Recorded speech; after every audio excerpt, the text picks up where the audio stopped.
Pistachio shell brown. This is clay mud. This is the weirdest analogies for The clay mud brown. On this rainy morning, we are starting off a week living with the Jeep Grand Cherokee. This is the 2-row version, and it's the 4xe plug-in hybrid. I've driven the Jeep Grand Cherokee L, which is the 3-row version of the new Jeep Grand Cherokee, new for this generation. Also spent time with the Grand Wagoneer, the top-tier luxury entry into the Jeep lineup. And now with this regular 2-row Grand Cherokee 4xe, we'll be spending a week living with it, showing you what it's like to drive, the interior, the charging, all sorts of things that you would want to consider if you're thinking about buying and owning a new Jeep Grand Cherokee. Immediately, the first thing you'll see is this amazing interior. It's luxury level, because this is the Summit, I believe Summit Reserve trim. We have quilted leather on the seats. We have open pore wood on the doors. That button is massage seats. The Macintosh sound system, I believe it's 19 speakers. The stitching on the steering wheel. The material quality is phenomenal inside this new Grand Cherokee. We've got a full digital cluster, infotainment screen there with Uconnect 5, wireless phone charger. I will do a more in-depth tour of this interior because there are so many nice touches. This, the transmission selector, that's metal. It's machined like knurled metal on the side. That feels awesome. And that's on because this is a hybrid, so we start in electric mode. I drove home last night after charging it up, so 63% range remaining. It's showing 18 miles. That's the combined with the gas engine too, just in hybrid mode. So let's head off to work. I'll plug it in once I get there. So you see those buttons there above the headlight controls? You can change from hybrid to full electric mode to e-save. I put it into electric mode, which then prioritizes the electric EV mode and saves the gas for later. You'll see it changes in the bottom left-hand corner too. Still have 24% range, 6 miles indicated. I also have max regen on. That's that blue button to the left there. So when I let off the accelerator, it's maximum regen. Here, that's pure silent EV mode. Definitely doesn't have as much power. That's flooring it. Alrighty. And then when you turn the vehicle off, it gives you an estimated time to 100% charge. On level 2, it's just over 2 hours. On a level 1, it's going to be almost 11 hours. You can set a charging schedule, gives you a trip summary. So we're going to go ahead and plug this in. And when we leave work tonight, we should have a full, not tank, I guess, full battery of electrons. Are you complaining about my car already? Hello, EddieX. We're going out to get Korean barbecue, and I piled the entire team into the Grand Cherokee Summit Reserve. The Summit is very nice. That's not how you usually talk, Kyle. What? No, let me see the camera. Oh, hi, it's me, Kyle. We're in the Summit Reserve. As you can see with the seating, it's that pistachio shell brown. This is the weirdest pistachio I've ever seen. Yeah, no, it's not like the inside of this pistachio, No, it's the shell. The shell is like a white. It's like a tawny garbage cat orange. I let my Turn left on kid Lexington outside Drive. in like after a fresh rain, and this is clay mud. This is the In a weirdest quarter mile, analogies turn for left on The clay mud brown. It's like a tabby cat. Yeah, it's definitely like a dirty, stray tabby still cat on that brown. thing? Oh Why yeah, are we still on? why would we stop? We've got charging status lights on the dash there, and it looks like we are fully charged. We've got a green light there. That's always good. Go to unplug and head home. Yesterday I unplugged the 4xe and I forgot to close the charging door, and somebody pointed to me at the light, so at a traffic light, so I had to go close it. We have the light up Summit door sill. You can see the Macintosh audio logo on the speakers too. Let's see, how much range are we showing? Fades into 4x4 to 4xe. That was actually a really cool touch. Nice startup sequence. Showing 28 miles at 100% charge. It's a little optimistic because I believe this was estimated to rate at 25 miles of pure electric charge. It's fully charged. I think it'll be the last time I charge it for the weekend. And we are going to head home, and we're spending some more time living with the 4xe. You can see the interior ambient lighting is currently blue, and we have a couple different other options. You can set the upper and the lower, and then you can sync them, but we can also do separate. So now the upper is red, the lower is blue. We can change the lower to a more aqua color. I believe that's white. Got ourselves yellow. That's full red on red. Same thing with upper. And then if we hit sync, they will automatically sync. So it's not the full color wheel. Some of these interior ambient lighting options now, you can do pretty much any color on the rainbow, but this one's still a couple nice ones. This vehicle didn't come with the actual window sticker, but I do have a price and options list, which I will go over in a moment. This is the Grand Cherokee 2-row Summit Reserve 4xe. So 4xe is Jeep's plug-in hybrid trim level that's hitting a couple different Jeep models. This one combines a 2-liter turbocharged 4-cylinder along with the hybrid assist, the electric motors, the battery, for a combined power output of 375 horsepower and 470 pound-feet of torque. That 470 pound-feet of torque is quite impressive as an 8-speed automatic transmission, obviously 4-wheel drive. Let's take a look at the pricing and the options. Base price is $69,820. It has a diamond black crystal pearl coat exterior paint, which is $395. We have Summit Reserve Group, just under $4,500. This is the big ticket one. The passenger display, 21-inch wheels, Palermo leather seats, the 19-speaker sound system, 950-watt amplifier, ventilated rear seats, the deluxe headliner, which is like this full suede headliner. Luxury Tech Group 5, $275, wireless charging pad, window shades. Advanced Pro Tech Group 4, $2,200, heads-up display, night vision, whoa. Plus destination, as optioned, $79,000. Almost $80,000. I know, that is a lot of money, but this is a luxury SUV in here, and it's a plug-in hybrid. The massage seats, the quilted Palermo leather, the materials in here, the technology, it is definitely one of the best in the segment. It's extremely nice. Is it worth it? Well, we're going to be spending more time with it to show you and discuss that, right? But I mean, the suede headliner, the panoramic sunroof, it is definitely extremely nice in here. So you'll see it showing 17 miles of pure electric range remaining at 60% charge. On this sheet, it does say it's rated at 25 miles all electric, but I've seen a higher number on the dash when I fully charge it. But rated at 25, which yields 56 mpg equivalent combined gas and electric, 23 combined just on its own with the gas motor, a 2-liter turbocharged 4-cylinder. I mean, it's a bigger 4-wheel drive SUV, right? So, but the fact that you can run in pure electric mode is awesome. You'll see I'm in electric there. If I tap it over to hybrid, that would go to hybrid mode. And then also there's an e-save, which saves the battery for later. Oop, see, the engine kicks on immediately. But I'm gonna go to work in electric mode. And the details are just so nice. Check out this wood trim here on the steering wheel and the stitched leather with the brown accent there. And then the quilting on the door. This is almost like Bentley-esque. I was just driving a Continental GTC Speed. That's such a nice insert there. All covered in stitched leather. Even going down here, like that's leather there too, that's been stitched. That's a nice touch. And then we have the open pore wood, which I love. I love feeling actual texture. I don't like the shiny, glossy, plasticky stuff. I like feeling the texture there. That's the massage seats, memory seats there, and it just comes across the center console.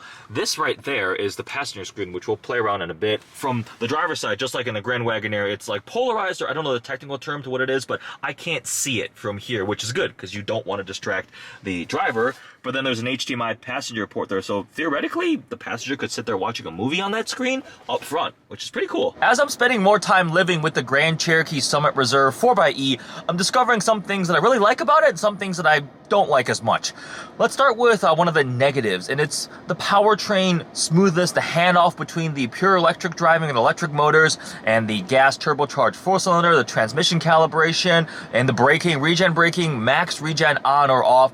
It's just not the smoothest. I've encountered multiple times where it almost like stutters. The handoff isn't quite perfectly calibrated, so I'm not that impressed with the powertrain in this. I don't recall it being like this in the Jeep Wrangler 4xe, or maybe I was just more accustomed to it not being as smooth. In such a nice, luxurious cocoon of the Summit Reserve, I wanted it to be a bit smoother, like the Chrysler V6, the Pentastar V6 is so good. The Hemis are all quite nice too. So I don't love that. What I do love is the interior, man. The color seems to be polarizing. I've had some people get in and go, whoa, this is pretty cool. Some people go, I don't know if I like that color. I am a fan. I like this kind of tan saddle leather with the brown wood, the open pore walnut wood, and all the screens, implementation, the quilting, the massage seats, the suede headliner, the huge panoramic sunroof. I think the materials and interior is honestly worth the price tag in this Summit Reserve. And the details, like the rotary shift dial that's made of metal, the knurled knobs for turning up the volume and things like that. So those are two of the big things that have stood out to me. I'm gonna turn the camera around and let's play around with some of the interior. So I'll give you a full tour of some of the tech, show you the passenger screen, the second row space, and do a quick exterior walk around too. We do have a digital rear view camera that I can turn off by flicking that tab right underneath there. That's always a nice touch. And then we have the Uconnect screen, which I've got Sirius playing. I can hook up my phone. Got vehicle controls here. Passenger screen on, so we'll play with that. But from my side, it's completely dark. You cannot see it. But if you come in front of it, you can obviously see it now. And the HDMI port is right down there along with the wireless charging pad. Plentiful USB ports, aux, USB-C, and USB regular. Another power point right there. As this is a Jeep Grand Cherokee, it is capable off-road. So we have rock, sand/mud, snow, auto, and sport modes that you control with this toggle. And then the adjustable height air suspension uses this toggle here. If I go down one tier, that's entry exit mode, and I can actually feel the vehicle lowering all the way down. You can't drive in this mode because it's for getting in and out. It's actually quite low, so once it goes all the way down, I'll get out and show you guys, and then we're gonna raise it all the way to the max height. So entry exit ride height achieved. So this is the lowest ride height for entry exit convenience. And now contrast this with what I'm about to do, which raise it all the way up to max off-road mode. So we'll go ahead and toggle this all the way up. See, the air suspension is raising. You can actually feel the vehicle going up. And as it's rising, we'll take a look at some of the other details. I showed you guys the massage seat controls there on the door. You have a bunch of options too. So I've been using waterfall on high. You can change it to low extend. Rock climbing, and see the graphics change there too. Lower back, change your intensity. Keep this on waterfall because I do like waterfall. We also have 4-wheel drive low here, hill descent control. We are now in off-road 2 ride height. So whoa, it's already a significantly larger drop down. You can see how much more clearance we have. That is quite a contrast. So yeah, air suspension is awesome because it allows you to do things like this. It's also quite comfortable. It rides pretty well. Now that we're outside, might as well do the exterior walk around. So this is the refreshed Grand Cherokee styling. I feel that it looks a lot more premium and luxurious compared to the previous generation, which is much more aggressive looking. The DRLs fade in really nicely when you unlock the vehicle. The signature Jeep grille up front, 7 bars. The Jeep logos though will have these little blue tinted accents right underneath. That's how you know it's a 4xe. It's pretty subtle. So you have the badge on the side, on the actual charging port here, little E, and then underneath the Grand Cherokee you'll see the blue outline because it's like a layered piece there, but otherwise it doesn't scream that it's the plug-in hybrid version. We have the 4xe badge back here. I believe if you get the, I think it's the Trailhawk, the front tow hooks are also going to be blue. Oh, I didn't notice this earlier.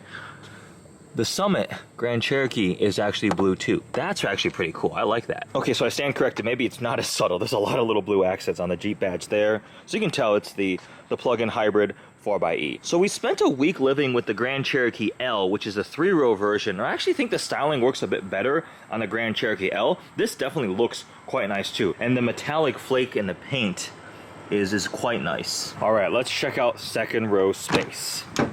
So we got a bench seat back here. I have the driver's seat set to where I would sit comfortably. So I have just enough legroom here. Headroom's decent. But look at all these. We've got heated and cooled seats on the second row. We've got climate here. Let's turn it. Oh, there we go.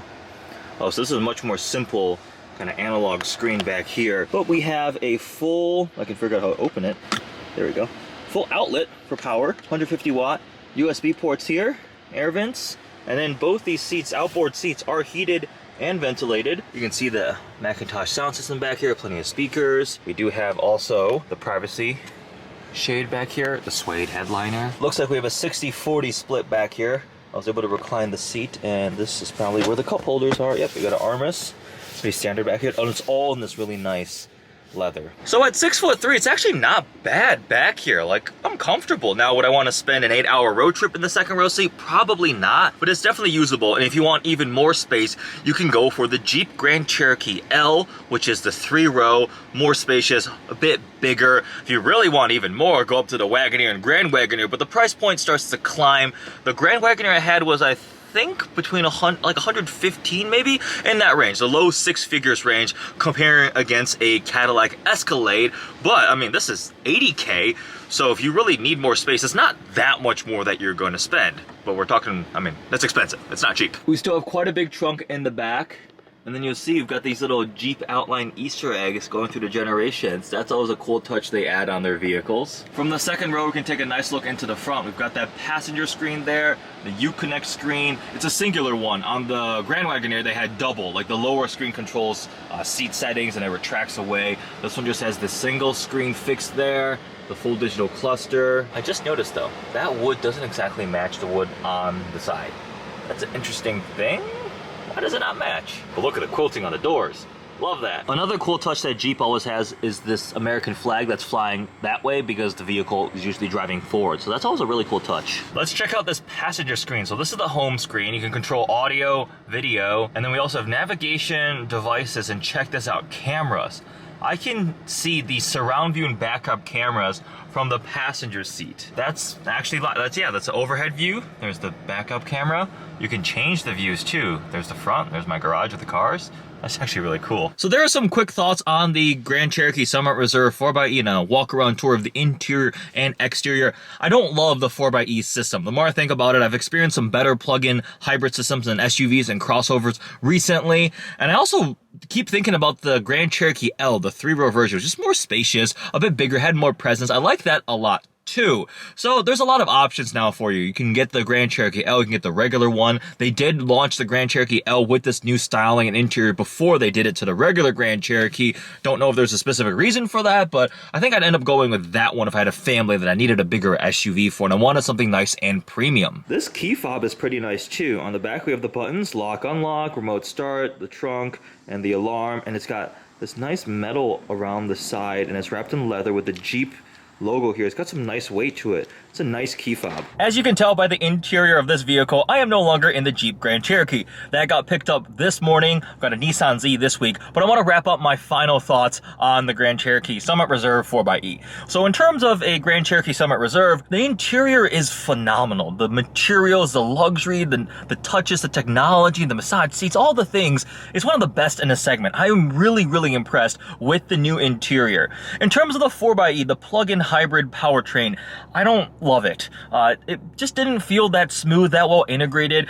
I've driven some other plug-in hybrids recently in the kind of crossover SUV space that I definitely preferred, so I didn't love the 4xe on that vehicle. But holistically speaking, as a 2-row refreshed Grand Cherokee, the interior is truly, truly nice. I am really impressed with that. I would personally, I think, go for the more conventional, just pure internal combustion engine. Hopefully they continue to refine the plug-in hybrid. I didn't love that. But as a luxurious SUV that's capable, off-road capable, the 2-row Grand Cherokee is quite impressive. Make sure you also check out my video on the Grand Cherokee L, the longer version of that, and also the Grand Wagoneer, which is a top tier, like really, really nice full-size luxury SUV. Hope you enjoyed this vlog, experiencing and showing you guys the Grand Cherokee Summit Reserve. Thanks for watching.